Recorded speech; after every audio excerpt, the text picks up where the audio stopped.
Rasululloh sollallohu alayhi vasallamning xulqlari mu'minlar uchun ibrat namuna hisoblanadi. U zotning xulqlari nima bo'lgan? Barcha yomon so'zlardan, ishlardan tiyilish, odamlar bilan muomalada ovozini baland ko'tarmaslik, kechirimli bo'lish,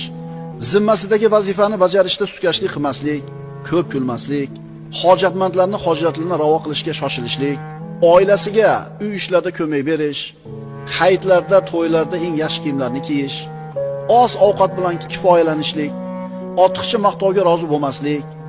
birovga aziyat berish mumkin bo'lgan so'zlarni hazillashib ham aytmaslik, do'stlarini birontasiga ham yomon ko'z bilan qaramaslik, shirin so'zli bo'lish, faqat rost gapni gapirish, insonlarga ham, hayvonlarga ham rahim shafqatli bo'lish, baxillik qilmaslik, tungi uyquda erta yotib, erta turish, jamoat namoziga kechikmaslik, g'azabi kelganda a'udhu billahi minash shaytonir rojim deyish, ko'p gapirishdan tiyilish,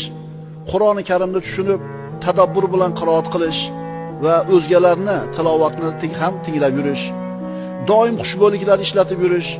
doim misvok ishlatib yurish, shijoatli bo'lish, o'zining zarariga bo'lsa ham haqni gapirish, insonlarning nasihatlarini qabul qilish, ayollari va farzandlari o'rtasida adolat bilan ish yuritish, insonlarning aziyatlariga sabrli bo'lish, o'zi uchun yaxshi ko'rgan narsani boshqalarga ham ravo ko'rish, salomni ko'paytirish